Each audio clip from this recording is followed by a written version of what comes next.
नमो बुद्धाय. कपिलवस्तूमध्ये आपणा सर्वांचे स्वागत आहे.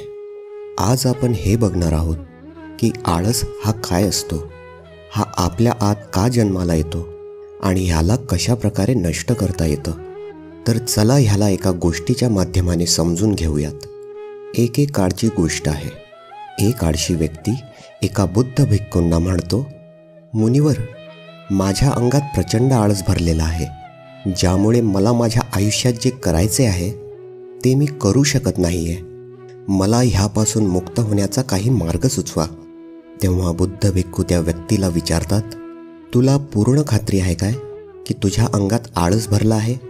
त्यावर तो माणूस म्हणतो, होय मुनिवर, केवळ मीच नाही तर माझ्या गावातील सर्व लोक म्हणतात की मी आळशी आहे. तेव्हा ते बुद्ध भिक्खू त्या माणसाला म्हणतात, पण काय तुझ्याजवळ ह्या गोष्टीचा काही पुरावा आहे की तू खरोखर आळशी आहेस? त्यावर तो माणूस म्हणतो, होय मुनिवर. ते बुद्ध भिक्खू त्याला विचारतात की त्याच्याजवळ काय पुरावा आहे?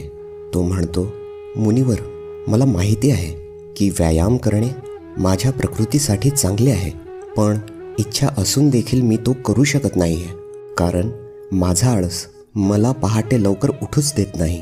त्यावर ते बुद्ध भिक्खू त्या माणसाला म्हणतात, तू आळसापोटी एवढा त्रासदी झाला आहेस? त्यावर तो माणूस म्हणतो, होय मुनिवर. बुद्ध भिक्खू त्याला विचारतात, तुला माहिती आहे काय की आळस काय असतो? तो माणूस म्हणतो, मला हे तर ठाऊक नाही आहे की आळसचा अर्थ काय आहे, परंतु हा जो काही आहे खूप वाईट आहे. ते बुद्ध भिक्खू त्याला म्हणतात की सर्वात आधी तू हे समज की कोणतीही गोष्ट जी नैसर्गिक रूपाने मानवाच्या आत आहे त्याचा काही ना काही उपयोग नक्कीच आहे. ती बरी किंवा वाईट मुळीच नाही आहे. आळस एक भाव आहे, एक विचार आहे, ज्याला आपणच नकळत जन्माला घालतो. तो माणूस विचारतो, परंतु ते कसे मुनिवर?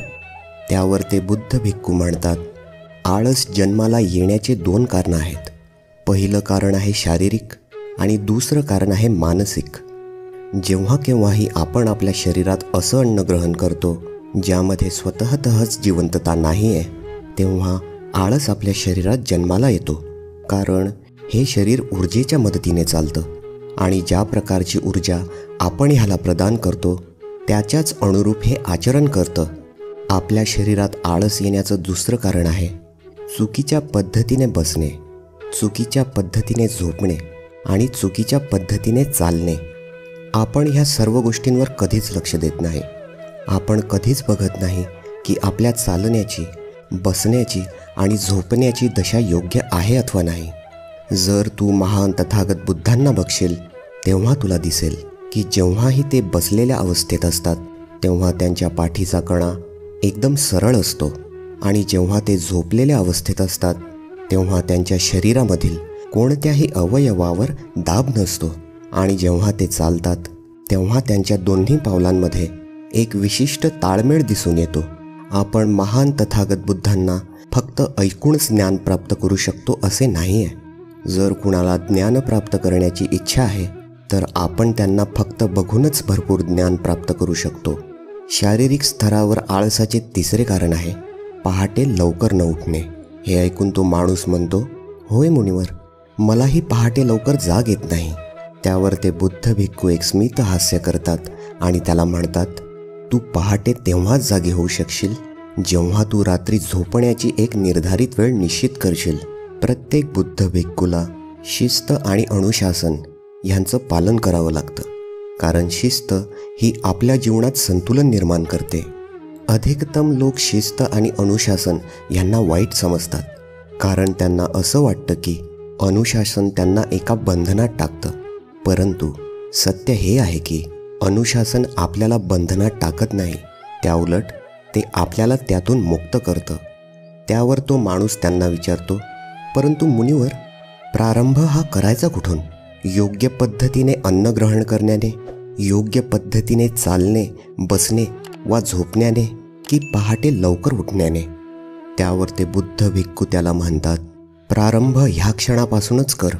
तू सध्या जे काही करतो आहेस त्याला मन लावून कर. आधी तू मानसिक स्तरावर आळसाला समजून घे. साधारणतः प्रत्येक वेळी मन शरीरामुळेच आळसाला जन्माला घालतं. मानसिक आळसाचं पहिलं कारण आहे आपल्या जुन्या व चुकीच्या धारणा.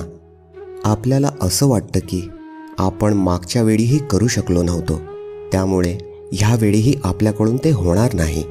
आपल्याला हे लक्षातच येत नाही की मागच्या वेळेत आणि ह्या वेळेत खूप फरक आहे. आता आपण मानसिक रूपाने ती व्यक्ती नाही आहोत जी व्यक्ती आपण आधी होतो. आता सर्व काही बदललं आहे. जेव्हा आपण स्वतःला लायक समजत नाही तेव्हा आळस आपल्यावर विजय मिळवतो. आळसाचं दुसरं मानसिक कारण आहे लहान विचारांच्या आणि आळशी लोकांच्या सानिध्यात राहणे.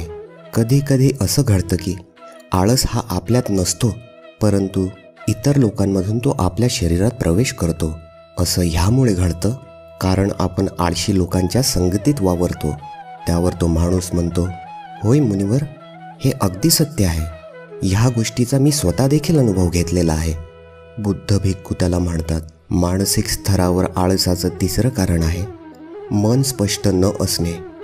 असे समज तू एका जंगलात हरवला आहेस आणि लवकरच रात्र होणार आहे आणि तुला हे माहीत नाही आहे की तुझं घर कोणत्या दिशेला आहे.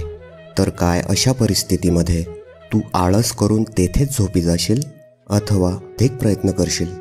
त्यावर तो माणूस म्हणतो, मी माझं घर शोधण्याचा प्रयत्न करेल.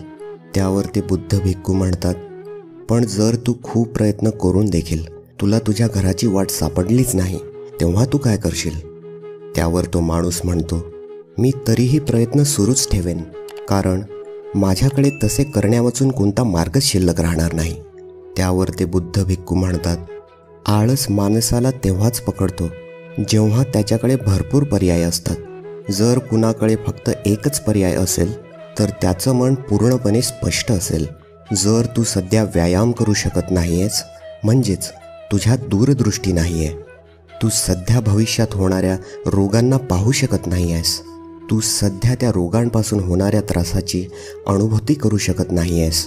ते बुद्ध भिक्खू पुढे म्हणतात, आळस येण्याचं चौथं मानसिक कारण आहे एखादं काम करण्यामागे काहीच कारण नसणे. समजा तू एका वाटेवरून कुठेतरी जातो आहेस आणि बराच वेळ चालल्यानंतर तू एका ठिकाणी येऊन थकला आहेस आणि आता तुझी चालण्याची काहीच इच्छा नाही आहे. तुला चालण्याचा आळस येतोय. पण तेव्हाच तुला लक्षात येते की एक सिंह तुझ्या पाठीमागून येतोय. तर काय अशा परिस्थितीमध्ये देखील तू आळसापोटी तेथेच थांबशील? नाही ना. आता तू हे समजून घे की आळस आपल्याला ते काम करण्यावाचून थांबवतो जे काम करण्यामागे एकही मोठं कारण नसतं. त्यावर तो माणूस म्हणतो, धन्यवाद मुनिवर, आता मला आळसाचा सर्व खेळ समजला आहे. त्यानंतर ते बुद्ध भिक्खू म्हणतात, माझी एक गोष्ट नेहमी लक्षात ठेव, जेथे स्पष्टता आहे वा काही काम करण्यामागे एक मोठं कारण आहे तेथे आळस कधीच जन्म घेऊ शकत नाही.